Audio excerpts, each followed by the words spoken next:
Bonjour docteur Cyril Cohen, merci d'être avec nous en direct donc d'Israël.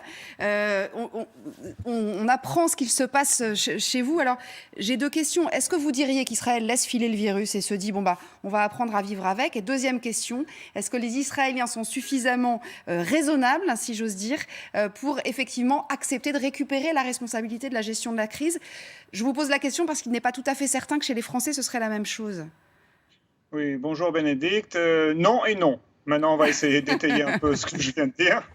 Non, alors est-ce qu'on laisse filer le virus? Non, on ne laisse pas filer le virus, mais il faut être, je dis, comment expliquer ça, réaliste. On a un variant qui se propage très rapidement aujourd'hui, 48 000 cas, et je vous le dis sincèrement, nous, on pense que c'est beaucoup plus. Nos estimations parlent peut-être de 100 000 ou 120 000 contaminations quotidiennes, parce que vu qu'on a transféré, comme vous l'avez dit un peu, cette responsabilité du dépistage, et ça touche à votre deuxième question, au niveau de est-ce que les Israéliens sont plus raisonnables ou responsables? Je ne dis pas qu'on n'est pas du tout responsable ici, je suis aussi français, et donc en France, je ne pense pas aussi qu'on est plus ou moins responsable. Je crois qu'il y a un concept aujourd'hui où on réalise qu'on est dans une transition. Cette transition, on l'espère, c'est une transition vers un État qui est un peu plus endémique. Je l'espère.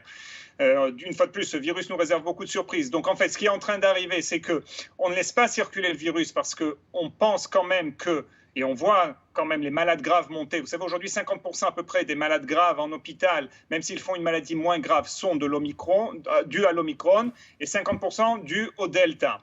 Donc, on ne peut pas dire on lâche tout, parce que je crois que ce serait très irresponsable. Mais d'un autre côté, une partie, vu notre incapacité, il faut le dire, à dépister autant par PCR, et vu, je dirais, de manière générale, comment cette vague se déroule, eh bien oui, il y a beaucoup de tests qui sont faits à la maison avec des autotests. On se repose sur la responsabilité des gens. S'ils sont positifs à un autotest, ils vont faire un test officiel, entre guillemets, que ce soit antigénique ou PCR.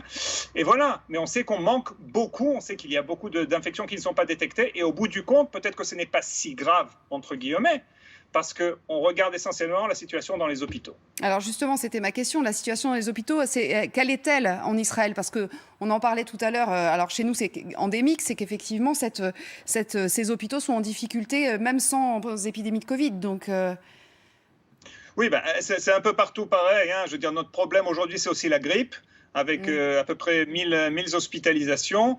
On a à peu près aussi 800 hospitalisations de Covid, avec, je dirais, 250, 260 cas graves, entre guillemets, 60 personnes en réanimation.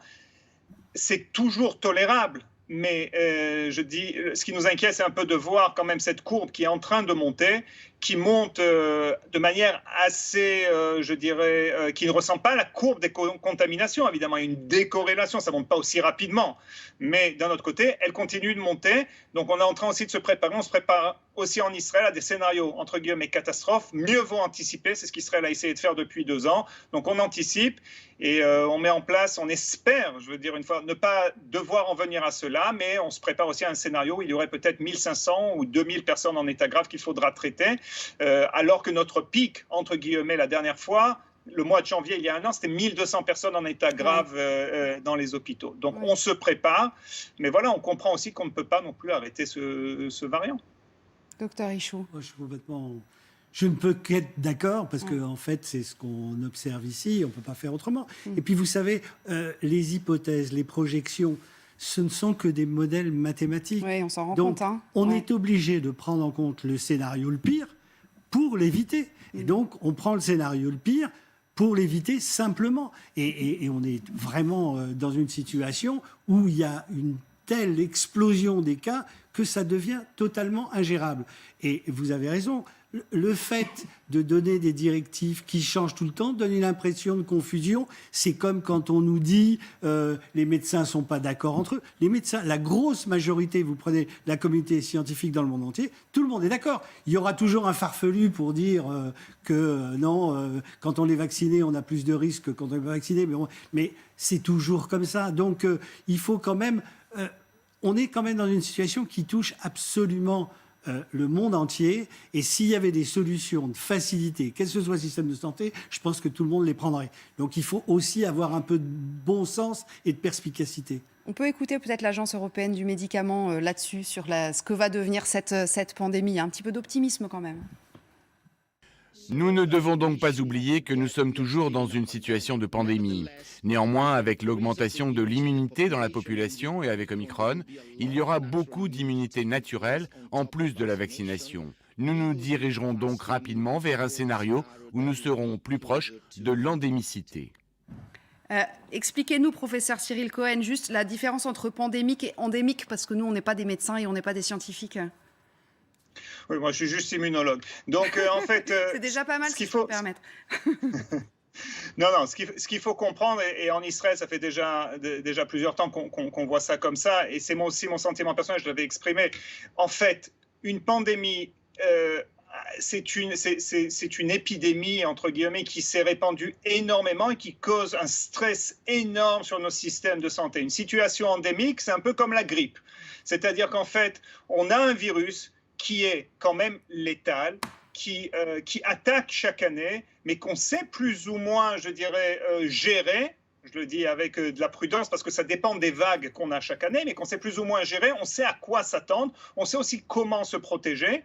Et donc, ça a un impact sur nos systèmes de santé. Il y a une différence entre les hôpitaux en été et les hôpitaux en hiver, avec tous les virus respiratoires qui se baladent. Mais ce n'est pas une chose qui nous cause, je dirais, ce que la Covid a causé pendant 2 ans. Donc en Israël, si vous me demandez mon sentiment personnel, on aura, et dans le monde, du moins, un processus endémique qui sera basé une fois de plus sur l'exposition naturelle avec ces vagues au fur et à mesure, comme cela vient d'être dit. Le vaccin qui est toujours très important, il faut rappeler que grâce au vaccin, on évite les formes graves. Avec la 3e dose, aujourd'hui, il y a 10 fois plus de chances de faire une forme grave si vous n'êtes pas vacciné que si vous avez votre rappel. C'est très important de le rappeler. Et la 3e chose qu'on est en train de mettre en pratique en Israël, et déjà 1000 patients l'ont reçu, c'est le Paxlovid. Ce sont les traitements que l'on attendait, ces traitements qui nous semblent marcher. Une fois de plus, on n'a pas encore de statistiques, mais sur 1000 patients qui ont été traités avec le Paxlovid, il n'y en a aucun qui a été hospitalisé.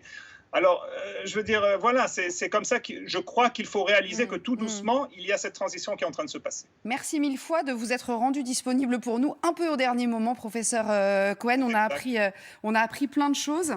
Petite question pour vous, Damien Fleureau, quand on voit que Pasteur dit à partir de février, mi-février, on devrait être sorti quand même du pic, etc.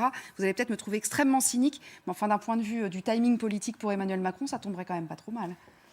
Oui. Oui, ça veut dire oui, vous êtes cynique. Oui. Non, c'est vrai que ça tomberait bien pour tout le monde, pour toute la classe politique, quel que soit le bord, le mouvement représenté, parce que tous les responsables qui sont engagés aujourd'hui dans la campagne électorale, la présidentielle, mais après les législatives, cela aussi va mobiliser énormément de monde.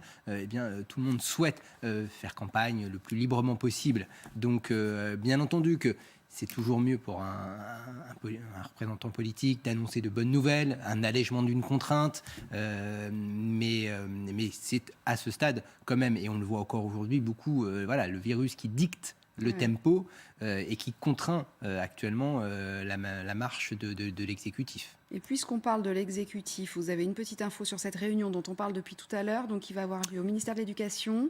À 18h30. Jean-Michel Blanquer, voilà. Donc c'est 18h30. Voilà, donc c'est à 18h30. C'est donc au ministère de l'Éducation nationale, autour donc du ministre, du Premier ministre, représenté.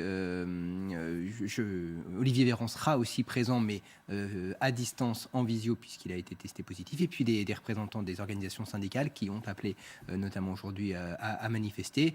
C'est vrai que Valérie le soulignait tout à l'heure. C'est au ministère de l'Éducation rue de Grenelle et pas à Matignon physiquement. Cela veut dire que le Premier ministre ne veut pas désavouer en quelque sorte son ministre de l'Éducation. C'est un signe de soutien. Il reste l'interlocuteur légitime des organisations syndicales. Il s'implique par contre parce qu'on veut montrer ainsi que la colère, comme on dit, la fatigue, la lassitude du corps enseignant, elle est bien entendu prise en compte, prise en considération, peut-être, on ne sait pas encore, avec des annonces à la clé de cette réunion. Elle est entendue. Est-ce qu'elle sera